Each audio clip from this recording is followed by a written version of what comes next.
Për herë të parë në Maqedoninë pluraliste do të jemi dëshmitar të një koalicioni maqedono-shqiptar në zgjedhje. Kjo, fal Crvenkovskit e Menduthaçit. Asgjë nuk do të ishte për të çuditur, por përkundërzi. Do duhej përshëndetur nga gjithë, nëse këtë e bënin fytyrat e reja politike në vend, e jo fytyrat e harxhuara të cilët në 2 dekadat e fundit nuk lanë send pa i thënë njëri tjetrit. Posaçërisht ky i dyti, Menduthaçi, i cili deri dje e quante xhelat shqiptarëve Poko Crvenkovski, tani i bën thirrje simpatizantëve dhe militantëve të partisë së tij ta votojnë të njëjtin. Kështu vendosi dje kryesia e PDSH-s. Besoj nuk keni harruar zoti Thaçi çfarë deklaronit për televizionin Alcat-M, vetëm para një viti, për konceptin e saj dygjuhsor. Nëse keni harruar, ju përkujtoj. Më 24 qershor të vitit kaluar, në një reagim drejtuar televizionit Alcat-M, pa të thënë, themeluesit e këtij televizioni vazhdimisht kanë manifestuar interesat e tyre politike, duke qenë të bindur se nuk ka ngjasa që me procedura demokratike të fitojnë legjitimitet politik, ata e përdorin televizionin si instrument për ndikim politik, për të arritur atë që partitë maqedonase nuk arrinin dot, zëvendësimin e ligjërimit etnik me atë multietnik, tipik për traditën jugoslave të bashkim vllazërimit. E tani, ju i bëni thirrje anëtarëve të PDSH-s të votojnë kandidatët e LSDM-s. A nuk është kjo hipokrizi? Apo ka ndryshuar diçka tek ju? Sidoqoftë, na vjen mirë se keni filluar ta kuptoni realitetin e shtetit ku jetoni dhe veproni. Kjo është për t'u përshëndetur, por e kemi për borxh të përkujtojmë shikuesit dhe opinionin e gjerë, cilat kanë qenë qëndrimet e juaja për LSDM-n dhe Branko Crvenkovski.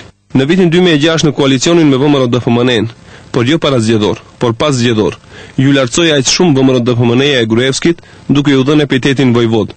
E ju, Crvenkovskin e bashkëpartiakët e tij, i quajtët çetnik. Që se složam, që nosam sin na vojvoda, do të pajtohem, do të mbaj gradën e vojvodës, por ju zotërit të pyetni kush jeni ju?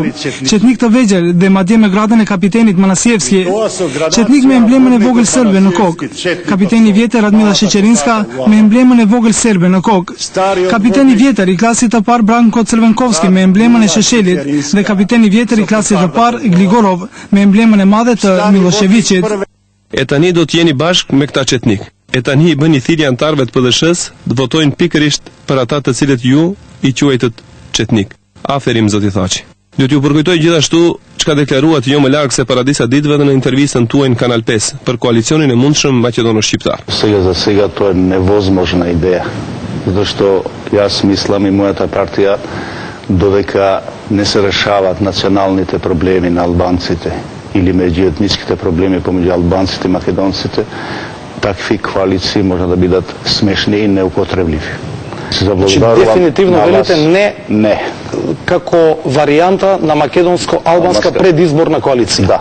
Опозициона говорим. Опозициона невозможна и мислам дека секоја партија на албанците која ќе се дрзне тоа да го направи, ќе заврши како партиите што у Југославија или луѓето кои беа членови на комунистичката партија мислеа дека толку брзо ќе се решават тие проблеми.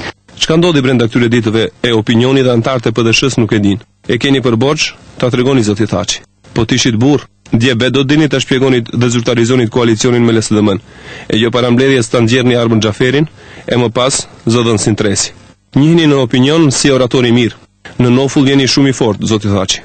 Fjalët i keni si kushi, por fatkeqësisht punët si kërkushi. Para zgjedhjeve të fundit edhe ju dhe Crvenkovski kishit deklaruar se do të largoheni nga kreu i partisë nëse humbni. Humbët, por nuk u larguat. Ende mbanin peng partitë. Ja çka deklaruat para atyre zgjedhjeve, edhe në Shqipëri, edhe në Shkup. Unë 17 vjet jam në politikë dhe kam përqyer gjithmonë procedurën demokratike, respektimin e normave. Është binor të respektohet demokracia. Do të investoj maksimalisht që nëpërmjet një procesi të vërtet demokratik ta fitoj shumicën e mbështetjes ma japin shqiptarët dhe më pastaj do ta çoj projektin përpara. Po nuk e marr këtë shumicë, nuk ka vetëm mirupafshim politik, mund të ketë edhe lam të mirë, po jam plotësisht i bindur se ne do të arrijmë që me këtë marrëveshje ta fitojmë mbështetjen e shumicës shqiptare. Ako ne победите на изборите, што ќе се случи? Se знае, ќе се повлече. За секогаш од политиката?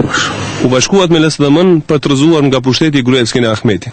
Asgjë të keqe nuk ka, por ama harroni se këtë vështirë mund ta bëjnë LSDM-ja dhe PDSH-ja duke ju pas në krye juve dhe Crvenkovski. Jo se Gruevski e Ahmeti meritojnë të jenë aty ku janë, në pushtet, por shqiptarëve dhe maqedonasve ju nevojite njerëz të ri për të zëvendësuar të njëjtit. Edhe Gruevski e Ahmeti duhet ta kenë të qartë. se edhe për ata, kungulli mbi ujë gjithmonë nuk shkon.